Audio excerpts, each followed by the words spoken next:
What's up, everybody? Welcome into another episode of Bulls Latest. Your host, Matt Johnson here. I wanted to start today's show by looking at the Bulls' new group for the NBA Cup that they were handed for the upcoming 2025-26 season. A little refresher on the format of the NBA Cup here. 15 teams in each conference are separated into 3 random groups of 5. Those squads will compete against one another in special cup games, and the team that ends up with the best record in that group will advance to the single elimination round. Now, there are 2 wildcard teams, which will be the team with the second best group performance in each conference. If there happens to be a tie for the group lead or wildcard spot, point differential will be the deciding factor there. For the NBA, this marks the 3rd rendition of the in-season tournament. The Lakers were the first to take home the crown before the Bucks won the trophy last season. I think it's a fun tournament and offers an extra edge of competitiveness for what can be kind of a stagnant NBA regular season at times. I think it offers some spice, and I think it's exciting. Let's take a look at what the Bulls are going to be working with. As for their group, they have yet to make an appearance in the knockout round. They finished 0-4 in the tournament games during the inaugural season before going 2-2 last year. So the Bulls did fare a little bit better last year, going 500 in those 4 games. Hopefully they can crack a little bit more of a push here towards making the knockout stage there. In Group C with the Bulls, you're going to have the New York Knicks, the Milwaukee Bucks, the Miami Heat, and the Charlotte Hornets. That's a tough group. The Bulls will host Miami and New York, meaning they'll be on the road for meetings with Milwaukee and Charlotte. The group does not have a single repeat competitor from either of the Bulls' first 2 tournaments, so they're going to be dealing with a brand new group of teams there when it comes to this competition. New York are the favorites to advance to round 2 out of this group. Milwaukee right behind them, assuming Giannis stays. Those odds might shift if we have a big Giannis move. Miami, always prone to giving Chicago a hard time. They've knocked the Bulls out of the play-in tournament in 3 consecutive seasons, so that's a tough team. And then obviously Charlotte's in a major rebuild mode, so that's the one team the Bulls are going to have the upper hand on in this group. NBA Cup festivities will officially tip off on October 31st and conclude with the Final Four in Las Vegas a few weeks later. I wanted to kind of take a look at some odds for the NBA Cup for the Chicago Bulls, as well as just some general odds for the Bulls moving into next season. The Bulls are plus 15,000 to win the NBA Cup.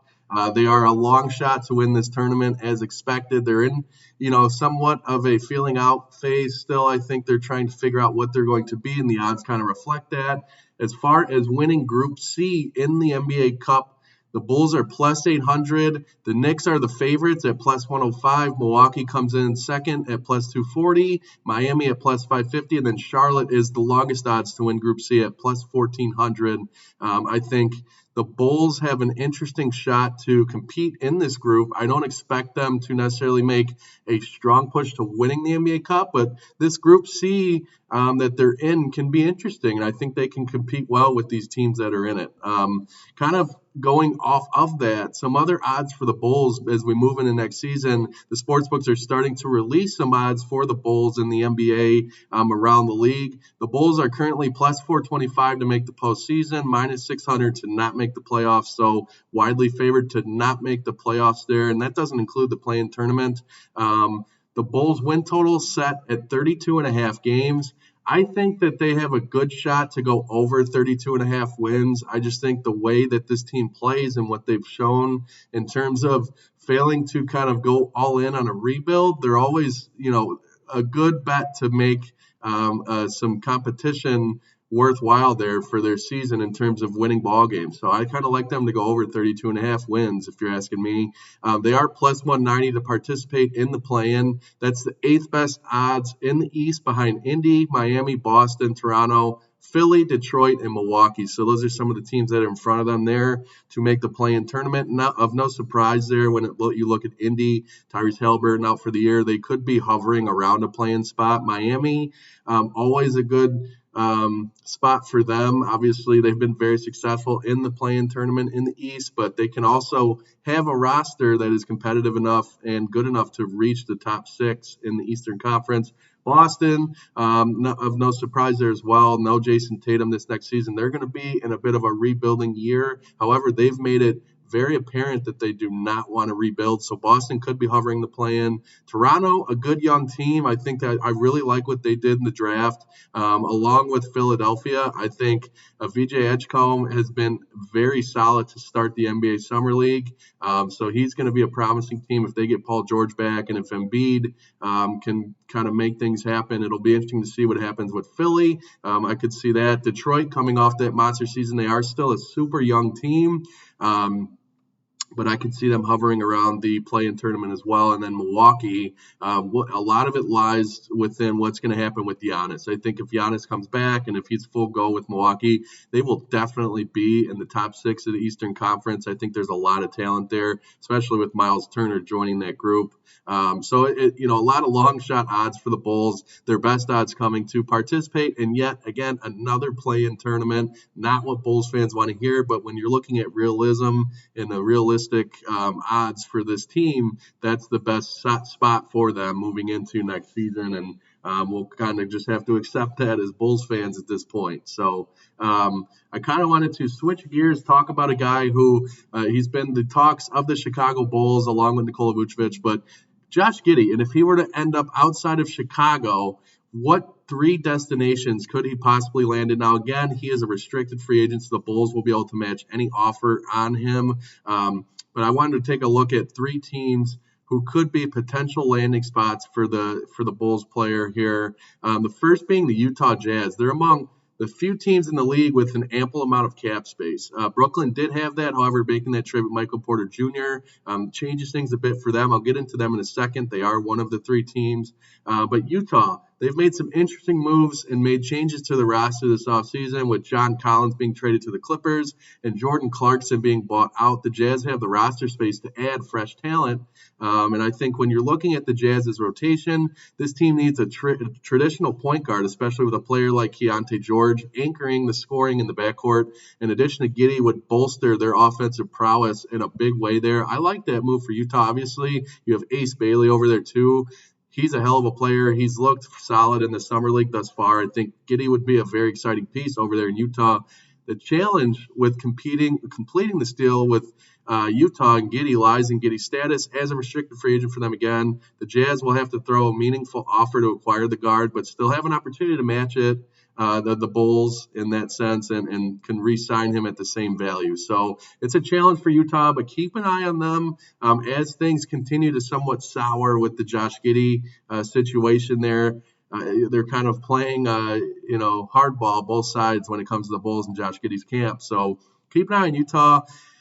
Getting into Brooklyn some more, I know I've mentioned them a lot during this offseason. They were said to be the number one, and by financial standards, the number one suitor to challenge the Bulls. They've made some interesting moves since the draft, however. After utilizing all of their first 5-round picks, Brooklyn opted to trade Cam Johnson to Denver in one of the bigger deals of this offseason to acquire Michael Porter Jr. With that move, they have now approximately $73 million in cap space at the moment. Brooklyn could be in a prime position to acquire Giddey if they want to really make an offer at him, although the notion of signing the guard to a contract of $30 million a year, which is kind of what's keeping the Bulls from snagging him already, is something that Brooklyn may not be interested in, as if the Bulls are not interested in currently as well. So I think putting that number out there for Giddey and his camp of $30 million a year is keeping these teams from snagging him at a good clip there. So it's interesting. I think Giddey is playing the value game. He sees himself coming off such a solid season in Chicago, wanting to make that $30 million a year. I don't know if it's going to happen. And if it doesn't happen, the Bulls will sign him to that 1-year deal, making him a unrestricted free agent next summer. And that would open him to a whole bunch of opportunities there. The final team, and this is a scenario I haven't talked about. I have talked about this team in a situation where they could acquire a guy like Nikola Vucevic in a 3-team trade, but how about throwing Josh Giddey in a 3-team trade scenario with the Golden State Warriors? This is possibly, though, the most challenging from a salary cap standpoint. The Warriors have been one of the quietest teams in the offseason thus far. Not much going on with that organization at the moment. A move for Giddey would require the Warriors to engage in a sign and trade here, obviously, with Chicago.